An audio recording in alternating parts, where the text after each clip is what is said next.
Good morning. Welcome to Gospel Bytes, where we take a bite at the gospel for the day. Today is Wednesday, August 20. A reading from the Holy Gospel according to Matthew. Glory to you, O Lord. This is taken from Matthew chapter 20, verses 1 to 16. Jesus spoke this parable to the disciples. The kingdom of heaven is like a landowner who went out early in the morning to hire laborers for his vineyard. After agreeing with the laborers for the usual daily wage, he sent them into his vineyard. When he went out about 9 o'clock, he saw others standing idle in the marketplace. And he said to them, "You also go into the vineyard, and I will pay you whatever is right." So they went. When he went out again about noon and about 3 o'clock, he did the same. And about 5 o'clock he went out and found others standing around. He said to them, "Why are you standing here idle all day?" They said to him, "Because no one has hired us." He said to them, "You also go into the vineyard." When evening came, the owner of the vineyard said to his manager, "Call the laborers and give them their pay, beginning with the last and then going to the first." When those hired about 5 o'clock came, each of them received the usual daily wage. Now when the first came, they thought they would receive more, but each of them also received the usual daily wage. And when they received it, they grumbled against the landowner, saying, "These last worked only 1 hour, and you have made them equal to us, who have borne the burden of the day and the scorching heat." But he replied to one of them, "Friend, I am doing you no wrong. Did you not agree with me for the usual daily wage? Take what belongs to you and go. I choose to give to this last the same as I give to you. Am I not allowed to do what I choose with what belongs to me? Or are you envious because I am generous?" So the last will be first, and the first will be last. The Gospel of the Lord. Praise to you, Lord Jesus Christ. Okay, so we hear this unusual labor practice when all people receive the same wage, no matter what time they started. And you might think there is no justice there because they were not really paid according to their um, according to the amount of work that they did. But mm, according to the gospel, it was just because they did agree to work for that wage. You know? All of them agreed to that kind of wage, whether you started early or you started late. No, no, they probably signed the contract and said, "Okay, I'm going to work this much."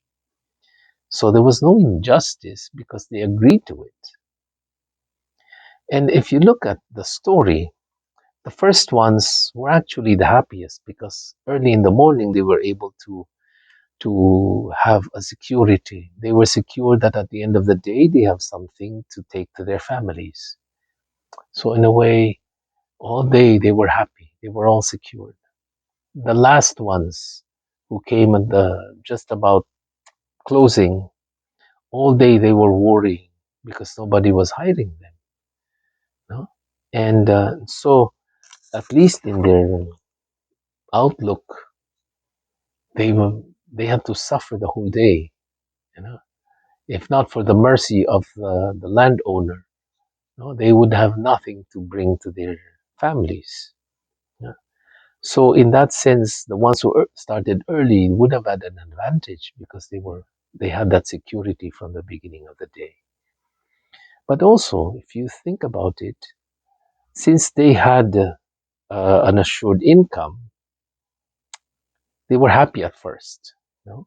The only reason they lost their happiness was when they compared themselves to the ones who came after. You know? And this is the problem when we compare ourselves with others. You know? The sin of envy. Normally, we don't have, we only have that sin of envy only comes out when there is another person that we are comparing to. You cannot be an envious person if you only think of yourself, thinking that I received this. No, no. You normally the object of envy is another person, uh, whom you think received much more than you did.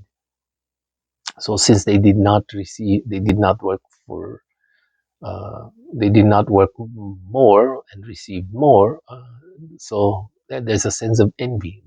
I should have worked less if I'm going to receive less. So the sin of envy always looks at the other fence or the neighbor's fence. You always try to keep up with the and Jonases, and that is how envy is born. When we always look at the other house, the other side of the fence, and we think, no, I don't have that. So when we only look at what we have, at what we are doing, then we will be so busy we won't have time to be envious. No, and I think God gives us blessings according to our need. No? He gives blessings to a single mother, but someone who has 10 children would receive a different form, a different kind, a different amount of blessing. It's like blessings are all customized for each one of us. So there is really nothing to be envious of. If one person wins the lotto, maybe that person needs it more than you do. Uh, if this person has 10 children and you don't have any, maybe they, maybe that's more appropriate for them. So it is to be content with what we have without looking at the other side of the fence, at the other's house. No. Only when we find contentment in what we have can we truly find joy. Otherwise, envious people are never happy because they are always looking outside of their own. Yeah? They don't look at what's happening in them, what they have, or what blessings they have. So decide to be happy. Look at what you have and thank the Lord for that. Be content with what you have. You'll be happy. I'm Father Jerry Sembrano for another edition of Gospel Bites. God bless you. Have a nice day.